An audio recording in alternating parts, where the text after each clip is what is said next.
Tous et bienvenue à ce 16e épisode du podcast À la Coupe qui vous est propulsé par la microbrasserie Le Caveau des Trois Pistoles pour votre bière hockey. N'oubliez pas de penser à la Montminou à la Coupe. Alors, je vous rappelle que vous pouvez nous suivre sur nos différentes plateformes puisqu'on est présent entre autres sur TikTok, on est présent sur Twitter, Facebook, YouTube, Spotify. Donc, bref, je vous invite à nous suivre sur nos différentes plateformes ainsi que, bien entendu, sur le alacoupe.ca où on concocte pour vous des articles de tout genre, que ce soit d'actualité ou d'analyse. Donc, bref, alacoupe.ca pour le rendez-vous de à peu près tout. On approche également les 1000 abonnés sur notre page YouTube. Alors, c'est la raison pour laquelle je vous encourage à venir nous rejoindre. Question de, je pense qu'on est à 900 quelque chose, là. Donc, de venir nous rejoindre sur YouTube, question d'atteindre le 1000 abonnés.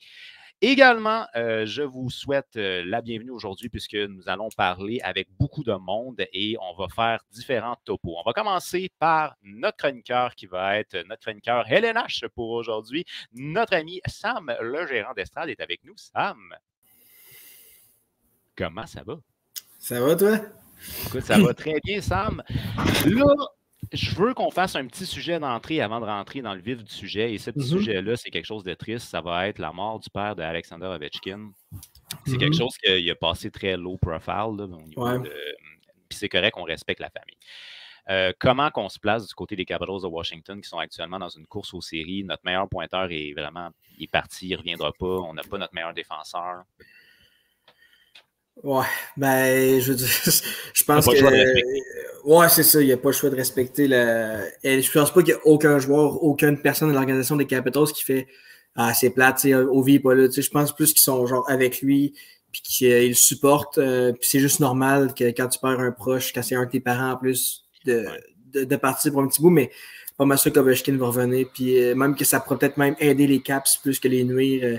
Parce que quand il arrive des choses comme ça, des fois, ça rallie une équipe, ça les rapproche plus. C'est comme la fois que les Rangers en série, la mère à Martin Saint-Louis était morte contre les Canadiens, je pense. Là, ou, je me rappelle pas c'est quoi, je me rappelle. Mais en tout cas, ça les avait plus rassemblés qu'éloignés. Mais c'est sûr que le timing est pas le meilleur timing, mais il n'y a pas de timing pour ça, on s'entend. Mais c'est sûr que les Capitals, en plus, ça va pas tant bien, je pense, dans la course aux séries. Là, ils perdent beaucoup de matchs. Fait que c'est plate, mais... C'est la vie, puis il faut que les joueurs soient avec Ovechkin et non qu'ils le pointent du doigt parce qu'il n'est pas là. Puis moi, je tiens à souligner que je trouve que l'organisation agit bien là-dedans parce qu'ils ont respecté Ovechkin. Eux autres, ils n'ont pas sorti quoi que ce soit de public. Ils l'ont laissé lui-même sortir quand il voulait que ça sorte. Puis ils ne font pas de pression non plus sur le joueur. Puis pourtant, c'est un joueur qui est hyper important pour eux autres. Fait. Nos pensées vont bien entendu à la famille et ça me permet de faire un lien vers quelque chose qui est peut-être un petit peu plus touché aussi. On parle ici de la visite de l'équipe ukrainienne qui est venue au Centre Bell et le fait que Dadonov a demandé de ne pas être présent par probablement respect, d'après moi, aux jeunes parce que leurs pères sont en guerre. Comment toi, est-ce que c'est un beau geste de la part de Dadonov? C'est une belle pensée qu'il a faite? Ben, premièrement, tu me l'apprends. Je ne savais pas qu'il avait fait ça. Okay. Mais... Ouais, c'est un bon geste. Je pense qu'il a voulu éviter des malaises peut-être, mais en même temps, je pense pas que les petits Ukrainiens, ça les aurait dérangé de rencontrer un Russe. Là. Ils doivent en rencontrer pareil dans leur vie tous les jours parce qu'il y a beaucoup de Russes en Ukraine aussi. Fait que, puis je pense pas que Dadonov, ses positions envers la guerre étaient pour. On n'a jamais entendu que c'était un pro-Poutine non plus. J'aurais été plus malaisé qu'Ovechkin soit là parce que lui, on sait qu'il y a quand même des rapprochements. Mais il a décidé de les laisser, puis je pense que c'est correct. Mais c'est une belle histoire, ça. Les petits Ukrainiens, ils ont déjà gagné leurs 2 premiers matchs en plus. Fait que je pense qu'ils jouent vendredi à 8h, puis après ça, quart de finale samedi. En tout cas, ça serait vraiment le fun qu'ils se rendent le plus loin possible. Puis le centre Vidéotron est presque plein à chaque fois. Je pense pas que vendredi 8h, il va y avoir beaucoup de monde, mais ça reste que les 2 dernières fois qu'ils ont joué, il y avait à peu près 15 000 personnes. C'est énorme pour un match de Pee-Wee, on s'entend. C'est vraiment énorme, oui. Ça, tu me l'apprends parce que je t'avoue que j'avais vu les images, mais je ne savais pas vraiment combien de personnes qui se présentaient. Puis je sais que c'est très particulier là, pour connaître des Ukrainiens. Là, les hommes n'ont pas le droit de quitter le pays, ils sont obligés de rester pour servir le service militaire. Puis là, il y a des personnes qui ont eu des exemptions, qui ont pu quitter le pays pour une courte période de temps. Je trouve ça super de permettre ça. Oui, c'est ça. Je pense qu'il y a un père d'un jeune qui, lui, il est là. Mais quand c'est fini, il faut y retourner. Il faut qu'il retourne sur le badge, genre. Fait que Puis tu sais, il y a aussi des familles d'accueil. J'ai écouté notre entrevue hier de deux personnes qui accueillent, que eux, il y a beaucoup de jeunes qui habitent plus en Ukraine, sont comme en Pologne, mais il y en a 2, je pense, ou 3 eux autres, ils habitent vraiment en Ukraine, puis c'est la ville où ils habitent sont à la veille d'être attaqués. C'est les prochains sur la liste, mettons. Fait que, tu sais, les familles d'accueil, s'ils trouvent ça déchirant de laisser passer les jeunes qui vont peut-être mourir, ces jeunes-là, à cause de ça. Tu sais, ils trouvent ça déchirant de, tu sais, pourquoi ils peuvent pas rester ici pendant ce temps-là. Mais c'est les lois puis tout, là, l'immigration qui s'occupe de ça, mais ça reste que je voudrais pas être à leur place, d'accueillir des familles d'accueil. Ouais, puis de les laisser partir après, surtout, là. On s'entend que si ta famille d'accueil, c'est un gars de Philadelphie, c'est pas grave. Là. Il va aller à Philadelphie, puis il va. Mais tu sais, il va bien vivre sa vie pareil. Puis tu risques de l'avoir peut-être dans un an parce que c'est proche, puis il va peut-être revenir. Mais les Ukrainiens, je veux dire, c'est pas toutes les fois qu'ils vont venir au Tour-Pied-Oui. Non, ça, je comprends. Puis effectivement, tu as raison de dire que c'est vrai que ça doit être déchirant. Dans certains cas, même, je sais que les pères sont. Ben, en tout cas, il y en a un que son père est déjà mort au combat. Oui, exact. C'est un des petits gars qui était dans l'entrevue, son père était décédé au combat, genre. Ça doit pas être évident, mais comme tu dis, c'est une belle histoire. Puis juste pour fermer la parenthèse sur Dadonov, moi je trouve ça bien parce que tu sais, la majorité, semble-t-il, leurs pères sont soit déjà au combat ou ils vont aller au combat. Fait que je trouve que c'est bien qu'ils s'aient abstenu, puis justement, ça a évité des malaises. Fait que c'est un beau geste. Puis l'organisation a respecté ça. Le sujet qui est chaud au niveau de l'actualité est beaucoup moins lourd maintenant. C'est un sujet qu'on entend parler depuis, ma foi, 1 an et demi, 2 ans. Jacob Chychrun qui veut quitter l'Arizona parce que lui, il ne veut pas faire partie de ce rebuild-là. Et là, beaucoup de rumeurs l'envoyaient à Los Angeles. Est-ce qu'on va voir le bout de cette histoire-là prochainement, d'après toi? Ben, j'imagine. on dit ça depuis 1 an et demi, comme tu dis, pour Jacob Chychrun, mais j'imagine que oui. Puis en même temps, si les Coyotes, plus que les Coyotes attendent, je pense qu'à un moment donné, il va commencer à perdre la valeur aussi. Ouais. Parce que je pense qu'il est agent libre sans compensation après, pas cette année, l'autre. Fait que là, mettons, l'équipe va le chercher pour avoir 1 an et demi dessus au lieu d'avoir juste 1 an, mettons, au repêchage. Fait que je pense qu'il serait mieux de changer avant la date limite du 3 mars. J'ai juste une petite note. C'est que ça va être en 2024-25 qu'il va être agent libre, mais c'est parce qu'il tombe sur un no movement clause l'année prochaine. Okay. Donc, il va être limité au niveau des déplacements. OK. Mais je trouve qu'il y a quand même plus qu'il attend. Je pense qu'il perd plus de valeur. Il peut se blesser aussi, puis en plus, il est quand même fragile. Oui. Moi, je trouvais que l'offre des Kings était quand même très bonne. L'offre de première ronde et Brent Clark. Mais c'est sûr qu'ils ont peut-être eu d'autres offres puis ils pensent qu'ils peuvent avoir plus. Mais j'ai hâte de voir comment ça va finir. Mais j'imagine que le 3 mars, il ne sera plus un membre des Coyotes. Après le 3 mars, 15 ans. Est-ce que tu me confirmes que cette offre-là a bel et bien été mise sur la table? Ben, je confirme. C'est dur de confirmer parce que j'ai pas, mais c'est ce que les insiders ont dit. Fait que moi, je trouvais que c'est quand même une bonne offre. Par contre, s'ils peuvent avoir mieux, s'ils pensent pouvoir avoir plus, c'est correct pour eux, mais moi, je trouvais que l'offre était bonne. Mais encore là, moi, j'ai pas parlé aux autres des jeux, fait que je sais pas c'est quoi qui offre. T'as pas fait ça, toi, non? Non, malheureusement. Parce que moi, l'offre que j'avais vue dans les rumeurs, c'était juste Clark. J'avais pas vu en plus un choix de première ronde. Ouais, moi, c'est ce que j'ai vu. Mais en même temps, tu sais, sur Twitter, ils se disent bien les affaires.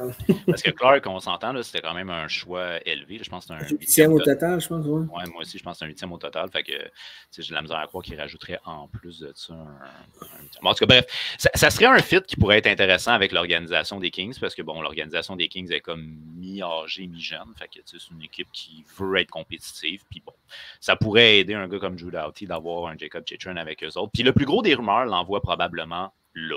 Mais là, le défi que moi, je t'ai proposé, c'est pas d'y aller avec nécessairement l'équipe avec laquelle il y a le plus de rumeurs, mais l'équipe qui devrait pousser pour aller le chercher.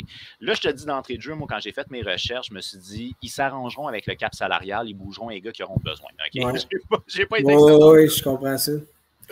Fait que là, j'aimerais, avant qu'on se lance, on avait déjà beaucoup d'équipes qui avaient été dans les rumeurs. Fait que là, on avait plus récemment, je pense que c'était, si je me rappelle bien, Edmonton puis Los Angeles, je pense qu'ils étaient dans les derniers. Là, à peu près 1 an, on avait des équipes comme les Sénateurs d'Ottawa qui étaient là-dedans aussi. Les Sénateurs, je pense que ça serait un très beau fit, mais je veux pas lancer. Là. Est-ce que c'est ton choix, les Sénateurs? Oui. Je te laisse vendre ton produit. Ben, j'ai hésité beaucoup entre 2 équipes. J'ai hésité entre Toronto et Ottawa. Mais Toronto, je me suis dit qu'avec les salaires qu'ils ont présentement, avec les choix qu'ils ont peu, qui ont peu de choix à donner et qui ont peu d'espoir aussi, parce que leurs espoirs, il faut qu'ils les gardent à un moment donné, parce qu'ils ont tellement échangé et tout. Fait que je me suis dit, je vais laisser passer Toronto, je vais aller avec Ottawa. Puis Ottawa, je pense que c'est le fit parfait pour un défenseur de ce calibre-là, parce qu'il est encore quand même jeune. 24 ans, dans son prime à 26-27, selon moi, les Sénateurs vont être encore plus compétitifs, puis ils vont pouvoir y aller pour la Coupe, selon moi, une équipe contender, mettons. Fait que c'est pour ça que j'ai été avec les Sénateurs d'Ottawa. Puis leur grosse lacune des Sénateurs, c'est la défensive. Fait qu'on ça, c'est pas un secret pour personne. Ton défenseur droit numéro 1, c'est Zoub, si je fais pas erreur. Ouais, puis il est blessé présentement. Mais j'ai regardé, le pire, c'est qu'ils vont très bien, les Sénateurs, présentement. Ils gagnent des matchs, mais hier, il a accordé 46 lancés, puis c'est un gardien qui c'est sa première match en nationale. Il a super bien fait, mais c'est parce qu'à un moment donné, il ne pourra pas faire ça toutes les fois. Là. Fait que c'est 2 recrues en plus, les gardiens présentement. Matt Sogar qui fait bien quand même. Matt Sogar, mais hier, c'était Kevin Mandolese qui oui, le Québécois. Eagles, Cap Breton, Screaming Eagles. Eagles, excuse. Screaming, c'était avant. Oh, mais, mais c'est ça. Fait que là, je sais que eux, je pense que les Coyotes veulent absolument Shane Pinto dans l'échange, ce que j'avais entendu. C'est ce que j'avais entendu. Moi, je le donnerais. Je donnerais Shane Pinto. Je donnerais aussi un choix de 2e ronde cette année. Okay. Parce que le choix de première ronde, je le garderais parce que si les Sénateurs ne font pas les séries, ça devient un choix qui est dans le tri ou je le protégerais. Je donnerais peut-être un choix de première ronde. J'avais comme 2 offres. Choix de première ronde protégé et Shane Pinto. Puis j'avais un choix de 2e ronde. J'avais Shane Pinto et j'avais Eric Brandstrom aussi que je donnerais. Fait que Brandstrom qui n'a jamais eu sa chance, je pense que. Je ne sais pas pourquoi il n'a jamais eu sa chance, mais il n'a jamais de temps de glace, c'est tout. Puis moi, je pense qu'il avait quand même un bon potentiel. Là, je sais que ça commence à faire longtemps. On dit il est jeune, mais il est rendu à 21 ans. Là. Fait que je donnerais Brandstrom, un choix de 2 et Shane Pinto. Je pense que ça serait un très bon fit parce que les Sénateurs ne sortiraient pas grand. Tu sais, oui, Pinto joue, mais ça reste un jeune joueur. Puis les Sénateurs à l'attaque sont loadés. Puis tu sais, Riley Gregg a commencé, là, il a fait ses débuts la semaine passée ou l'autre d'avant, puis il a très bien fait. Fait que moi, les Sénateurs, je ne suis pas inquiet pour leur attaque. Ils ont encore des espoirs qui s'en viennent. Mais la défense, c'est là qu'il faut que ça se règle. Puis Jacob Chychrun, je pense que ça pourrait être avec Thomas Chabot, Jacob Chychrun, Jake Sanderson, Jacob Bernard-Docker. T'aurais même Artem Zub. Je pense que ça m'aimerait qu'une pas pire défensive là, quand ça va être le temps. Dans 2-3 ans, mettons, Sanderson va avoir pris du galon. Chabot va être encore très bon. Chychrun aussi. Puis on a sûrement un gardien de premier plan dans ces années-là aussi. Fait que je pense pas que ça coûterait si cher un choix de 2, mettons, Pinto puis Brandstrom. Brandstrom, je joue déjà pas. Fait que, il joue peu. Il joue peu, puis ça, c'est un défenseur qu'il faut qu'il joue. C'est un défenseur offensif. Là, il est petit, fait que il joue pas sur le powerplay, je pense, ou il joue sur le 2e. Fait que je le donnerais dans l'échange, puis je pense, selon moi, c'est une belle échange, mais bon. Si vous fiez à TikTok, je pense pas que mes œuvres de transaction sont très bonnes. Fait que, hein? Ouais, disons que ta cote de popularité comme DG est peut-être pas très élevée. Là. Écoute, moi je vais être honnête avec toi, ça serait un fit qui serait un fit probablement naturel. Puis c'est un défenseur qui est intelligent défensivement, de le voir jouer avec Thomas Chabot, ça serait juste magique. Un défenseur qui patine bien, un défenseur qui est quand même il est costaud. Il joue pas nécessairement très physique, mais il a une bonne carrure. Là, je t'avoue que tu me mets des bâtons dans les roues. J'ai pas fait de proposition d'échange, moi, par contre. J'ai juste dit aussi qu'il fitterait. Fait que je vais avoir l'air d'un peu tonton, mais bon, on va essayer pareil. OK. Donc, mon choix qui était mon choix naturel, c'était aussi les Sénateurs d'Ottawa. Mais là, je me suis dit, je vais pousser l'audace un peu plus loin parce que les Sénateurs, j'en entendais beaucoup parler l'année passée. C'est la raison pour laquelle j'ai opté pour les Capitals de Washington. Les Capitals de Washington sont une organisation actuellement qui court pour une place en séries éliminatoires. Puis avec la blessure à long terme de John Carlson, ton premier défenseur droit, ce serait Nick Johnson. Puis Nick Johnson, c'est pas nécessairement ton meilleur défenseur que... Oui, ben c'est ça. C'est pas nécessairement le meilleur défenseur droit à avoir. Ton défenseur qui est le plus payé va être Orlov, et encore là, c'est un défenseur qui est bien, mais ça serait pas mauvais d'ajouter plus de crunch à ça. Et le défenseur le plus offensif, ça va être Gustafsson. Gustafsson, il a 30 ans, c'est sa dernière année de contrat. Si je ne fais pas erreur, je pense qu'il y a une trentaine de points cette année. À 800 000, c'est sûr que tu ne leur signeras pas à 800 000. Ça, c'est certain. Fait que pour moi, les Capitals pourraient être à long terme une organisation qui va être compétitive grâce à un gars comme Jacob Chychrun. Puis, comme Ovechkin a été clair, on ne fait pas de reconstruction tant que je joue.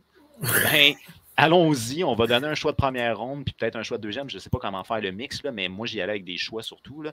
Fait qu'on y donne les choix qu'il faut, puis on a un défenseur droit pour les 5, 6, 7, 8 prochaines années. Je suis d'accord. Je suis d'accord, mais en même temps, les Capitals... C'est pas de reconstruction, je comprends, mais ça reste que Tu sais, c'est pas Ovechkin le boss, là. Tu sais, c'est pas lui le propriétaire, c'est pas lui le DG. Puis, est-ce que les Capitals, avec Jacob Chychrun, ont vraiment une chance pour aller loin en série? Moi, je pense que la réponse est non. Fait que j'hypothèquerai pas le peu d'avenir que les Capitals ont présentement, parce que quand tu regardes le noyau des Capitals, c'est TJ Oshie, Niklas Backstrom, je veux le dire, mais il est tout le temps blessé. Ovechkin qui est vieillissant. John Carlson qui il vieillit aussi. C'est vraiment une équipe qui est vieille, puis qui ont quand même une grosse masse salariale. Fait que moi, je n'irais pas donner parce que les Coyotes vont demander un bon espoir, puis c'est sûrement un Connor McMichael, sûrement. Qui joue pour les Knights de London, si je ne me trompe pas, avec un haut choix de repêchage qui est sûrement en première ronde. Je ne sais pas s'il y en a, mais c'est risqué pour une équipe que, pour moi, je ne vois pas faire un gros push en série, les Capitals. Même, je ne les vois même pas faire les séries. Cette année, je pense qu'ils vont sortir. Je pense que les Highlanders ou les Florida, les Panthers à Floride, qui vont rentrer à leur place. Fait que c'est pour ça que je trouverais le move un peu bizarre parce que Chychrun, il ne veut pas s'embarquer dans une reconstruction, mais s'il s'en va à Washington, il va peut-être être bon pour les 2 prochaines. Après ça va être une reconstruction. Oui, mais son contrat, il va finir dans les 2 prochaines. Ouais, mais j'imagine l'équipe qui va aller chercher va lui faire signer un contrat long terme. Je ne suis pas pour qu'ils vont l'avoir comme 2 ans. Mais c'est un bon fit parce que ça prend un défenseur là, mais je ne sais pas si c'est le meilleur fit pour lui. Parce que lui, il ne veut pas rentrer dans une construction. Ben, c'est ça. Lui, il veut jouer dans une équipe qui est compétitive maintenant. Puis ça, c'était le point d'interrogation que j'avais avec une équipe comme les Sénateurs, mais que je n'avais pas avec, exemple, les Oilers. Les Oilers, je trouvais que ça pouvait être intéressant parce que c'est une équipe qui pousse en ce moment. Mais avec la perte de Carlson, je me suis dit, ça serait un fit naturel. Ils ont presque tous leurs défenseurs sont à la dernière année de contrat. Fait qu'il va falloir qu'ils rebâtissent anyways leur défensive. Ouais, c'est sûr. Bâtir à partir de quelqu'un qui est plus jeune, puis signer 2 ans. En même temps, Ottawa, ils ne sont pas compétitifs cette année. Encore là, présentement, ça va vraiment bien. Mais on s'entend que si tu es un joueur de hockey et tu regardes l'équipe des Sénateurs, le roster, ils ne sont pas en série cette année. Mais quand tu regardes les joueurs qui sont là, tu te dis ce ne sera pas long qu'ils vont les faire. Écoute, moi, là, si cette équipe-là va chercher Jacob Chychrun, je te dis que d'après moi, ils ont des chances de faire les séries. Puis un coup en playoff, tout peut arriver. Si l'équipe se resserre, ils peuvent passer une ronde ou 2 de série, je suis convaincu. Il ne faut pas oublier qu'il leur manque un de leurs meilleurs joueurs, Josh Norris, qui a joué à peu près 7 games dans l'année. Lui, il ne reviendra pas parce que son épaule, il s'est fait opérer, je pense, finalement. Là. Mais ça reste que l'année prochaine, il va être là. Fait que tu le rajoutes à l'équipe qu'ils ont présentement. Ils ont des vétérans, ils ont des jeunes. Non, il n'y a pas de doute. Là. Mais moi, c'est la fois que j'avais pas mis Sénateur en série cette année à cause de leur défensive. Puis j'avais raison parce que c'est ça qui leur manque. Ils accordent trop de tirs au but. Leur défensive accorde trop de buts qu'ils n'auraient pas dû accorder avec des bons défenseurs. Ils sont proches, les Sénateurs. Il ne manque pas grand-chose. Mais il faut absolument qu'ils améliorent leur défensive parce que sinon, ça ne marchera jamais. Parfait. Ben écoute, ça tombe bien qu'on close le tout avec les Sénateurs parce qu'on va aller faire un petit topo des Sénateurs. Mais avant ça, je te souhaite une très belle soirée, mon cher merci. Sam. Puis on se reparle très bientôt. Et là, on y va avec Topo Sénateur avec Phil Sands. What's up? Comment ça va? Salut, ça va bien, toi? Ça va très bien, Phil. Écoute, un grand merci d'avoir accepté l'invitation. Puis là tu as beaucoup de choses à nous jaser parce que toi, dernièrement, 2 jeunes gardiens de but qui en ont vu de la rondelle. Comment ça se passe avec les goalers? Ça se passe, avec nos 2 gardiens NHL, apparemment, ça se passe pas super bien. On en a un qui est souvent blessé. Quand il l'est pas, ça va pas nécessairement bien. Puis Anton Forsberg, lui, l'année passée, une des choses qu'il a fait, qui l'a rendu qui a donné autant de succès pendant la saison, c'est le fait qu'il jouait constamment. À chaque match, Matt Murray n'était jamais là. C'est lui qui avait tous les matchs, qui avait beaucoup de tirs parce qu'il n'y avait pas une bonne défensive devant lui. Puis c'est comme ça qu'il était bon. C'est comme ça qu'il avait ses meilleurs matchs. Cette année, dans une situation qu'on appelle 1A, 1B, donc les deux se séparaient vraiment la saison, ça marchait vraiment pas aussi bien. Quand Talbot est parti, il y a eu 4 matchs, il a gagné ses 4 matchs et maintenant la blessure pour le reste de la saison. Mais en ce moment, nos 2 gardiens de Belleville, 2 victoires en 2 soirs, ce qui est extrêmement surprenant. Une victoire, la première, Mads Søgaard, c'est son 3e match dans la LNH, son premier cette saison. On ne s'attendait pas à grand-chose. C'était contre les Flames. Quand il restait 3 minutes, on perdait par 2 buts. On a gagné le match. Il a fait des beaux arrêts en prolongation. Puis, s'il nous a donné une chance de gagner ce match-là, si on a eu une chance de gagner ce match-là, c'est à cause de lui. Et le lendemain, Kevin Mendelisi, son premier match dans la LNH, 46 arrêts, qui est 2e. C'est incroyable. C'est 2e, je pense, dans l'histoire pour le plus d'arrêts pour un gardien dans une victoire, dans son premier match dans la LNH. Vraiment une belle histoire. Puis, on espère qu'il continue ça. Moi, j'avoue que j'ai été agréablement surpris parce qu'il arrive de loin quand même, là, Kevin Mandolisi. Il a passé un très, très court séjour dans la ECHL, mais quand même, sinon, il a joué dans la Ligue américaine. Puis, je pense qu'on s'attendait peut-être pas nécessairement à une prestation comme il a fait, mais très aucunement. impressionnant. C'est pour ça qu'on dit que les gardiens, on ne sait jamais à quoi s'attendre. Oui, je pense qu'il a été gardien de l'année dans l'AJMQ un an. Je ne suis plus sûr exactement quelle année. Ça se peut. Puis après ça, on pensait qu'il allait faire sa carrière avec Belleville ou d'autres équipes de la AHL. C'est vraiment une opportunité qu'il a eue avec 2 gardiens blessés. Puis les Sens qui jouaient 2 matchs en 2 soirs, il a saisi cette opportunité-là. Il a fait de son mieux. Puis c'est ça, c'est un des avantages de ce match-là. C'est il y a eu 48 tirs au total. Puis il dit ça, même lui, il le dit, c'est plus que tu reçois de tirs, moins tu as le temps de penser. Moins tu as le temps de trop penser, d'être nerveux, puis tout ça. Fait que lui, il était dans son match, ça roulait, il faisait ses arrêts, puis il a pu se calmer et réaliser ce qui venait de se passer après. Puis ça, c'est une très belle histoire, mais il faut aussi mentionner, en ce moment, ça se passe bien, je pense, pour le capitaine Brady Tkachuk et Tim Stützle. Au niveau des attaquants, là, ça se passe comment? Ça se passe super bien. Tim Stützle, c'est 6 points dans ses 2 derniers matchs, qui est quand même très impressionnant. Brady Tkachuk, il a commencé la saison très fort. Après ça, ça a redescendu un peu. Maintenant, il a retrouvé un peu plus de constance. Alex DeBrincat, il commence à faire exactement la raison pour qu'on l'a signé. Il commence à tirer la rondelle, ce qu'on voulait de lui. Dès qu'il prend confiance, il y a un tir rapide, puissant, précis. Ça marche presque toujours. Fait que là, on l'a vu contre les Flames, justement, direct en top net en fin de match. Fait que ça se passe bien. DJ Smith a décidé de faire un changement quand ça ne marchait vraiment pas, de mettre Joseph sur la première ligne, Drake Batherson sur la 3e ligne, de vraiment un peu tout modifier le top 6. À date, ça a quand même bien fonctionné, sauf pour Drake Batherson sur la 3e ligne, on le voit beaucoup moins. Là, c'est un joueur qui est très offensif. Là. C'est peut-être pas le... En même temps... Trop offensif. Il y a le pire, le plus et moins. Là, il y a le pire dans la LNH. En termes de moins, en termes de négatif, c'est le pire de la LNH. Donc, je pense qu'il avait besoin un petit peu d'un wake-up call. Pourtant, il y a des équipes, là, je ne me rappelle plus c'est qui, je pense que c'est les Hawks de Chicago qui sont genre une équipe à moins 86. Là. Il y a des équipes qui sont pires. Ça m'étonne que lui soit de pire. Ça m'étonne aussi. Je ne sais pas pourquoi. Peut-être des fois, c'est dans de la malchance. Il met ses 2 pieds sur la glace, on se fait scorer tout de suite, mais je pense qu'il y a aussi il y a une part des responsabilités à prendre là-dedans défensivement aussi. Là. Oui, ça, c'est une autre affaire que j'ai remarqué, c'est qu'on accorde énormément de tirs du côté d'Ottawa et c'est quoi, le système de jeu ne marche pas? Là?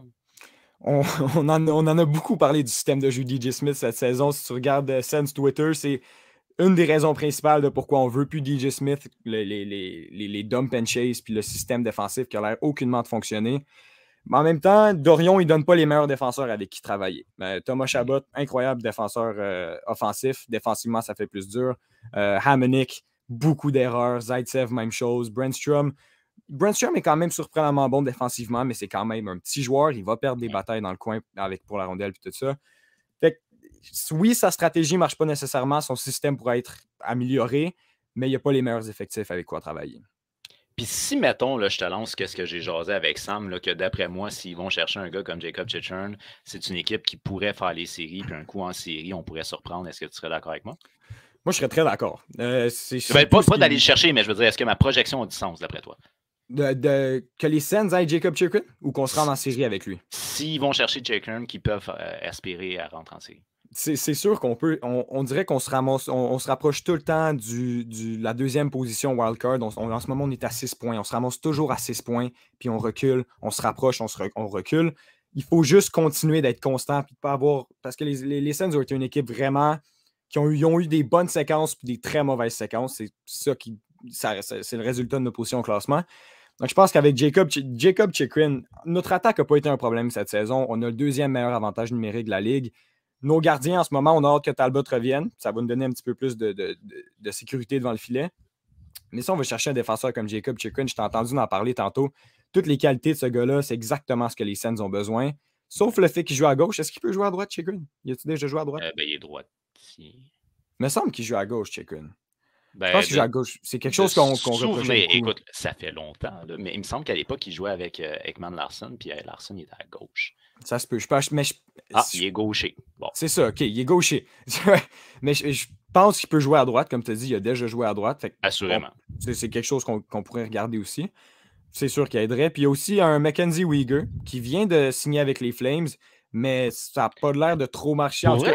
Oui, David Pagnotta qui vient aujourd'hui de dire que son nom circule dans la Ligue nationale, les sénateurs sont très intéressés. Ben, il vient d'Ottawa. Il vient d'Ottawa, justement. Les sénateurs sont intéressés. Il est signé à long terme. C'est un droitier, solide défensivement. Moi, c'est une autre option qui serait très bonne. Puis je pense que si tu peux régler ce problème-là maintenant, pour regarder comment ça va pour le reste de la saison, ça serait parfait.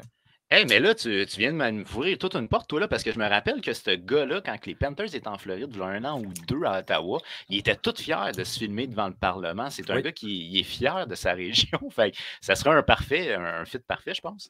Non, vraiment. Ça a l'air d'être un gars, une bonne personnalité, un bon défenseur. Écoute, c'est exactement ce qu'on a besoin. Fait que là, ce qu'il faut qu'on améliore, c'est ça, mais sinon, le système de jeu est assurément amélioré. Puis ce qui m'étonne là-dedans, c'est qu'il me semble que D.J. Smith, quand il était avec les Leafs, il n'était pas coach des défenseurs. Je pense que oui. DJ Smith était un défenseur quand il jouait, mais là, on dirait qu'en tant qu'entraîneur-chef, puis de s'occuper un peu de tout, ça a l'air de moins bien fonctionner. Ça marche un peu moins, hein? Oui. OK. Sinon, est-ce qu'on a un retour bientôt de prévu pour Cam Talbot ou c'est incertain? Il y a comme eu une petite erreur de Bruce Garrioch sur Twitter au début qui a dit 3-4 semaines. Finalement, c'est devenu 1 semaine en comme 1 heure après. Fait que je pense qu'il devrait revenir assez bientôt. J'espère qu'il va revenir assez bientôt parce que oui, c'est 2 très beaux matchs des jeunes gardiens, mais c'est dur de soutenir ça pour le reste de la saison. Là. Ouais, drette ça, t'accrocher après ça, c'est pas évident. Là. Exactement. Fait qu'on a besoin de son retour. Anton Forsberg, c'est les 2 genoux. Puis on a su que c'était juste 3 mois et qu'il n'allait pas avoir besoin d'opération, ce qui est très surprenant. Je m'attendais à pire. Je m'attendais à ce qu'il revienne peut-être dans 1 an, littéralement 1 an en février l'année prochaine. Mais non, il devrait être revenu pour le camp l'année prochaine. Fait que ça, c'est une bonne nouvelle. Mais pour le reste de la saison, on a besoin de Cam Talbot, sauf si on l'échange avant la date limite des transactions. OK, ça peut être une option. C'est une option aussi. Je sais que son nom a été lié aux Kings et aux Penguins, je pense. Ouais, c'est ça les 2 équipes. T'aurais-tu un hot take, un gars que t'es sûr qu'il va quitter? Je pense pas. Je pense que si on était vraiment une équipe soit vraiment mauvaise ou soit vraiment bonne, j'aurais un hot take, un gars qu'on voudrait aller chercher, un gars qu'on voudrait se débarrasser. Mais en ce moment, il y a des gars évidents que ça fait des couples d'années qu'on se parle, comme Zaitsev. Encore une fois, les Ducks, les Coyotes, c'est peut-être des équipes qui seraient intéressées. Puis il faudrait attacher un choix de 2e ronde avec lui pour s'en débarrasser. Ouais. Il est cher. C'est 4,5 millions pour un 7e défenseur. Quand tu veux signer des gars comme DeBrincat, tu veux signer des gars comme Shane Pinto, tu as besoin de cet argent-là, puis tu ne peux pas l'utiliser sur un gars comme Zaitsev. Fait que c'est pas nécessairement un hot take, mais c'est un gars que je m'attends à voir partir. On ne peut pas le garder la saison prochaine. Ça ne va pas marcher en termes d'argent. Mais comme je te dis, on est tellement dans le milieu de la ligue que je pense pas que Dorion sent le besoin de faire un gros move avant peut-être cet été. Ouais, c'est ça. Dans le fond, de la manière que tu parles, je pense que ce serait plus probablement l'été. Donc, on va attendre que la saison soit finie. Puis après ça, ils vont faire un move pour libérer justement pour les nouveaux contrats. Fait que, bref, pas de stress à ce niveau-là. All right. Ben écoute, un grand merci pour ton topo, mon cher. Je te souhaite la meilleure des chances puisque les séries s'en viennent tranquillement mais sûrement. Alors, les sénateurs doivent pousser. Et l'année passée, on se rappelle qu'en fin de saison, ils ont été vraiment solides. Je te souhaite la même stretch. Parfait. Bonne merci. 6 victoires dans nos 7 derniers matchs. Il faut continuer ça. Yes! All right. Bonne soirée à toi. Et là, on se fait un petit topo LHJMQ avec notre chroniqueuse Gabrielle. Bonsoir. Salut. Comment ça va, Gabrielle? Ça va bien, toi? Oui, ça va très bien. Merci d'avoir accepté l'invitation. Comment ça se passe dans la LHJMQ? Écoute, les séries, c'est bientôt, là, nous. Oui. Fait que, mais ça roule quand même. Mais c'est au top du classement, c'est serré. Là. Je sais pas si tu as vu un peu comment ça se passe, là. Mais disons que depuis l'émission des transactions, quand tu avais parlé avec Guillaume et PO, c'est pas mal encore les mêmes équipes qui sont au top. Là. Ouais, non, c'est serré, mais ça bouge tout le temps. Tu sais, comme Halifax est rendu 2e, Sherbrooke est rendu 3e, ça bouge beaucoup, mais moi, écoute, je serais même pas capable de te dire qui va vraiment finir premier. Au classement finalement. Est-ce que moi la dernière fois c'était d'un côté c'était Gatineau de l'autre côté c'était Québec. Oui. C'est encore eux autres? Oui. OK, bon. Oui, non, c'est ça. Mais honnêtement, les remparts font peur, mais en même temps, moi j'ai plus peur d'Halifax que des remparts, honnêtement. Là. Pourquoi? Ils ont une grosse équipe. Halifax, honnêtement, c'est sûr que là, avec Zachary Lheureux, qui ont perdu, là, ils ont perdu pour 10 matchs. Là. Finalement, ça a été officiellement dit combien de matchs ils perdaient, mais ils ont quand même eu une grosse séquence de victoires. Je sais qu'il y avait comme 24 victoires, 24 matchs sans défaite en temps réglementaire. Quand même, hein? Ouais, c'est ça. Fait que c'est assez intense, là. Mais en tout cas, fait que moi, j'aurais de la difficulté à dire, à mettre un bet sur qui va finir premier, mais mettons que je serais pas capable de dire que les remparts puissent pas se faire détrôner du premier rang. OK, je suis assez surpris, mais content de l'entendre. Puis sinon, est-ce que tu as jeté un petit coup d'œil? Moi, c'est la première fois que j'entendais parler de ça, des matchs intra-ligue. Donc, Ottawa jouait contre Gatineau. Ouais, ben, tu sais, c'est pas la première fois que ça arrive. Dans le fond, c'était. Ouais, ça arrive quand même. C'était comme une petite tradition qu'ils faisaient parce que ça remonte de loin. Mais dans le fond, je sais plus exactement c'est de où ça a parti, mais c'était parce que vu que c'était deux équipes qui étaient quand même proches, ils faisaient comme essayer de créer une petite rivalité aussi. Honnêtement, Gatineau a complètement dominé les deux matchs. Là. Je ne les ai pas regardés, mais j'ai vu. On peut voir l'article à Benjamin, d'ailleurs, notre nouveau chroniqueur. Mais vraiment, ils ont dominé le match complet, puis ils ont montré aussi que la Ligue de hockey junior majeur du Québec pouvait autant compétitionner que la Ligue, que toutes les autres ligues de la CHL, honnêtement. Mais oui, dans le fond, c'est ça fait un petit bout que ça existait, sauf que à cause de la COVID, ils n'avaient pas pu continuer les années précédentes, etc. Fait que j'ai vu qu'en 2019, il avait fait à l'extérieur, ça se peut-tu? Ouais, c'est ça. C'était vraiment cool. Ouais, je pense que la première fois que c'est arrivé, c'était un match à l'extérieur. C'est comme ça que ça a commencé, si je me trompe pas, là. Mais c'est là que la tradition est partie, puis qu'après ça, ils ont commencé à faire ça comme à chaque année pendant un bout.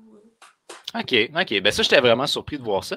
Puis sinon, comment ça se passe? Là? Moi, j'avais comme un petit penchant pour les Tigres de Victoriaville. Là. Est-ce qu'ils sont encore des underdogs, mais bien positionnés? Ben là, son 5e, ça va encore bien, mais on dirait que la lueur est pas aussi intense qu'elle l'était, mais j'ai confiance en eux quand même. D'après moi, ils peuvent se rendre loin. Moi, je les aurais mis plus haut que ça au classement, mais ils ont comme eu un petit down dernièrement, là, je pense. Mais honnêtement, d'après moi, ils peuvent aller très loin en série, là, malgré ça. Là, ça dépend qui ils affrontent aussi. Là, s'ils tombent contre. J'ai pas vu où qui pouvait affronter si ça commençait à l'heure actuelle. Là. Mais maintenant qu'ils affrontent Gatineau, ça risque d'être un petit peu plus difficile pour eux que s'ils affrontent. Je sais pas, mettons, Chicoutimi. Je pense pas que c'est pas probable, là, mais c'est un exemple. Je comprends ton point. Ouais. Mais le point que je t'amènerais, par contre, pour avoir rencontré des anciens des Tigres de Victoriaville, c'est qu'ils ont affronté les Foreurs de Val-d'Or, qui étaient vraiment les tops là, perçus. Puis ils les ont battus pareil, puis ils ont gagné quand même. Ben, c'est ça. Mais là, Val-d'Or, ils sont rendus très loin. Là. Oui, c'est pas une réalité. Cette année, ça va pas bien. Là, moi, j'ai vu ça.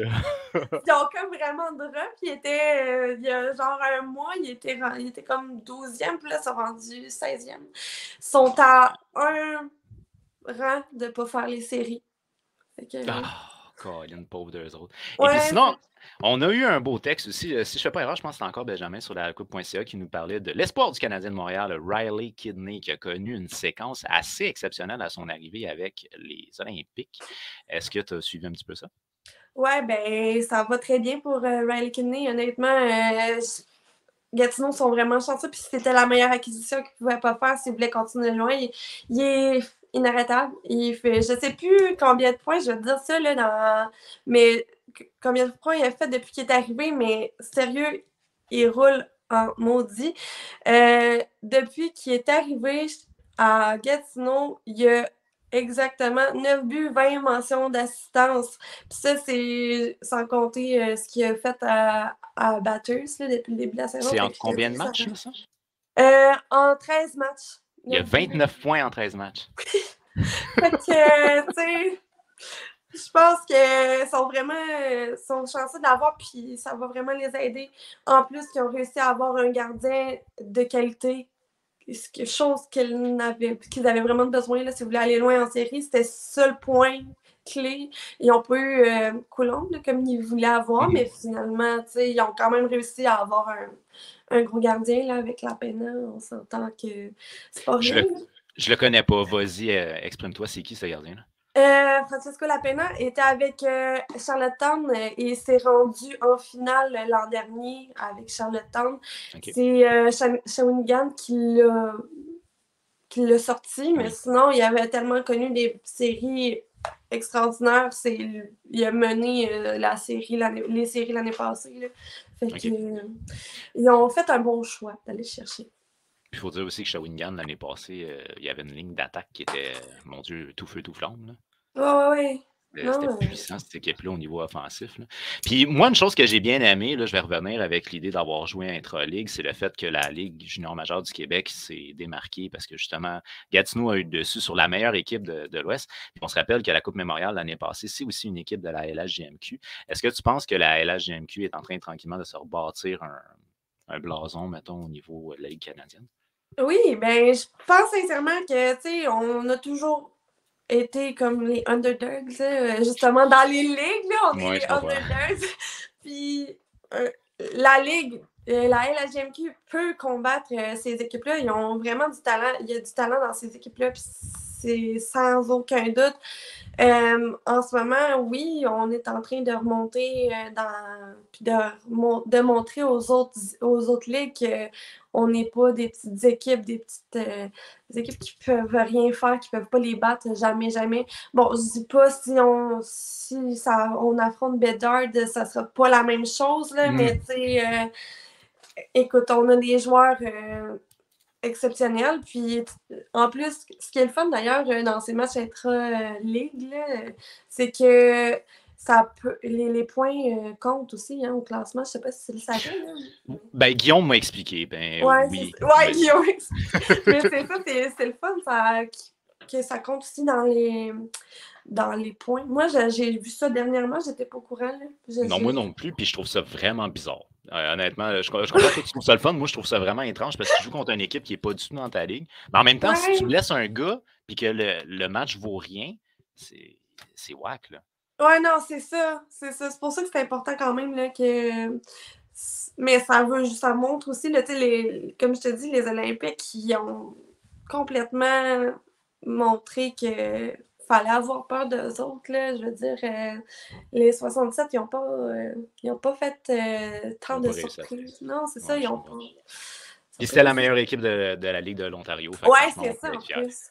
Est-ce que tu as une équipe à suivre là, pour le stretch aller jusqu'aux séries éliminatoires? Je dirais, sincèrement, Québec dit qu'ils ont peur de Sherbrooke. Ils ne veulent pas les affronter en série. Ils ont dit ça. Ouais. Il y avait une page, un groupe Facebook, là, les fans des Remparts et tout ça, ils disaient quelle équipe vous avez eu le plus peur dans la ligue et ils ont tous répondu Sherbrooke. Les Remparts ont vraiment de la difficulté contre Sherbrooke. Cette année, s'ils affrontent Sherbrooke en séries éliminatoires, je pense que ça va être dangereux. Fait que moi, je dirais Sherbrooke qui est à surveiller. Et je dirais même, je veux pas parier contre Québec, mais j'ai pas l'impression qu'ils vont se rendre aussi loin qu'on le croit.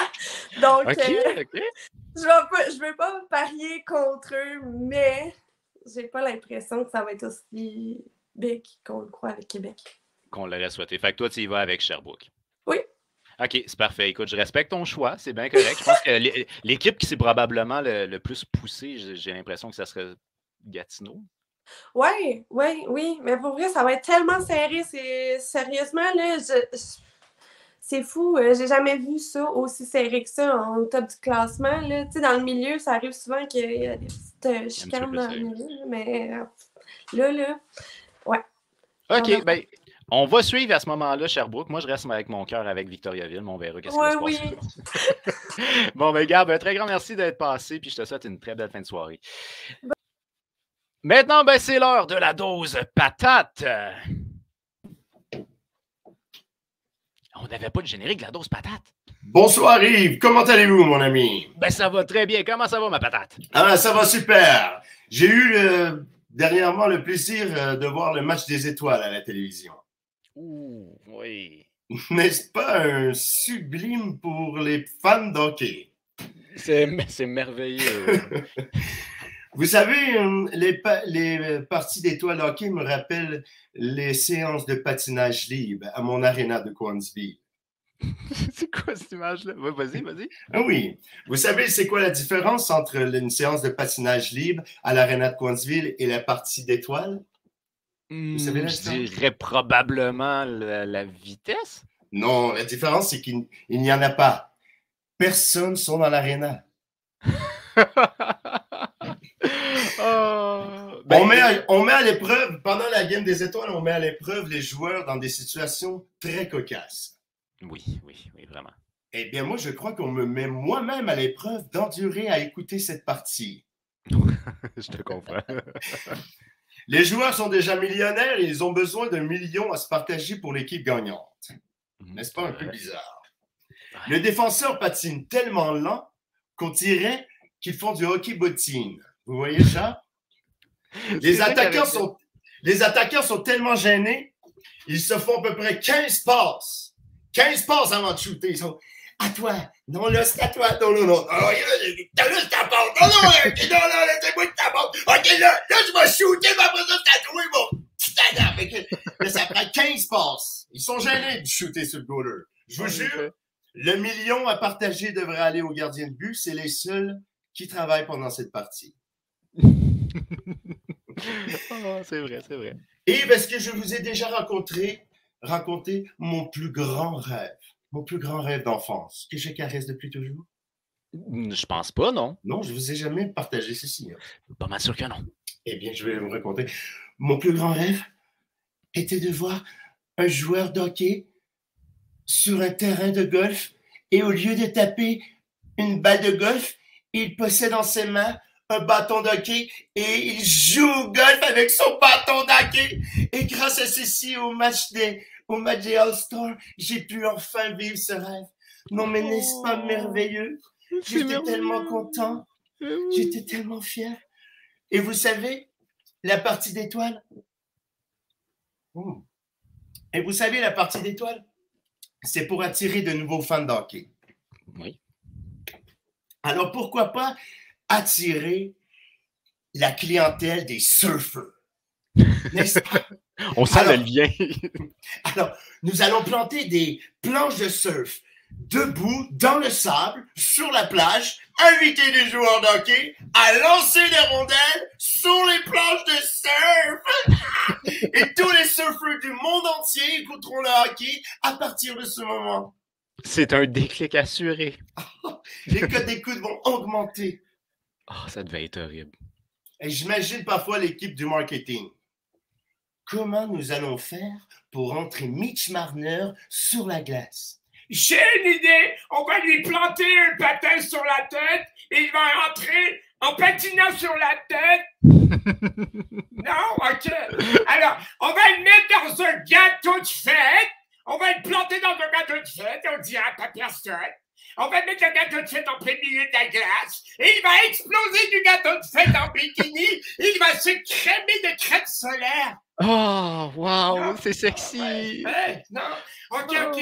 Non, j'ai une idée. On va le mettre en complet, tout blanc, pour faire un clin d'œil à la télésérie de Miami Vice. Vous savez comment je connais de personnes qui écoutaient Miami Vice?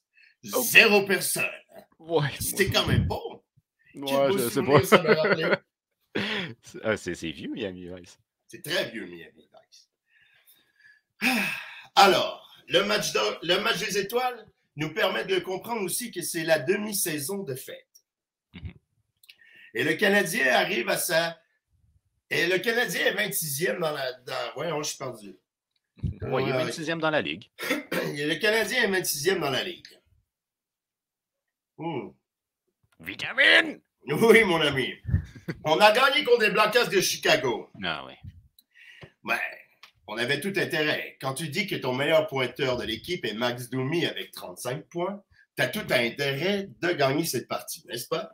Oui. Ça serait comme si, pour le Canadien, Christian Dvorak serait le meilleur joueur. Je vous confirmerai que nos chances d'aller acquérir Bédard seraient excellentes. Oui, en effet, il serait très bonne. OK, c'est ça. Oh oui. Pour penser à M. Bédard pour le repêchage, il faudrait que le Canadien perde tout le reste de la saison. Eh bien, j'ai la solution. J'ai la solution pour toi, mon ami. Vas-y. Le chandail bleu. Le fameux chandail bleu, qu'il le possède le reste de la saison. Et je vous garantis des défaites, une après l'autre. Ouais, je pense que Saint-Louis serait d'accord avec toi. Là. Oui, je crois même que le chandail bleu a été pensé par la même équipe de marketing que le match des étoiles. On prend quelque chose de beau et on le transforme en lait. Oh, c'est un beau petit mot, ça. On s'approche. OK, c'est ça. Ah oui, le futur. Ah oui. On s'approche aussi de la date butoir du Canadien, de la date des échanges. Nous allons encore entendre le même discours comme d'habitude. Nous ne voulons pas hypothéquer le futur du Canadien. Oui. Toujours un discours. Je suis bien d'accord. Mais moi, depuis les années 2000, disons que le moment présent, c'est de la merde. Ça fait longtemps. De la merde. Alors, pour moi, le Canadien, le futur du Canadien, c'est comme un film de science-fiction, tu vois? Ça n'existe pas vraiment. Et en plus, c'est comme aussi, c'est comme les films de Star Wars. Ça n'a pas de fin. C'est comme une télésérie. C'est comme une télésérie, mais nous sommes rendus à la saison 25. Ça finit pas. On le voit le futur, mais ça s'éternise, là, mais ça on le voit jamais. On le voit jamais. Sais-tu ce que ça me rappelle? Ça me rappelle Survivor, la série. Ça finissait jamais. C'était terrible. Très vu, très vu.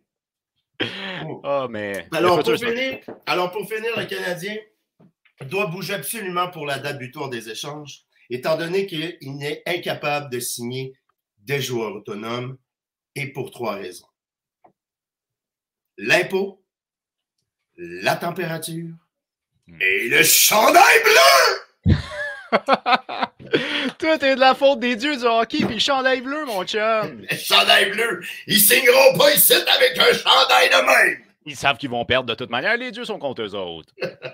Hey, merci beaucoup, Patate. C'était super. Merci. Et ben, bonne chance pour la balance de la saison. Alors, pour vous à la maison, je vous rappelle que cet épisode-là va être disponible en rediffusion probablement vendredi ou en tout cas cette fin de semaine sur YouTube ainsi que sur Spotify. Je vous invite à nous suivre sur nos différentes plateformes puisqu'on est présent entre autres sur Twitter, sur Spotify, sur Facebook, sur YouTube. Vous connaissez déjà le lien. Bonne chance d'ailleurs pour tous ceux qui font partie du pool à la coupe.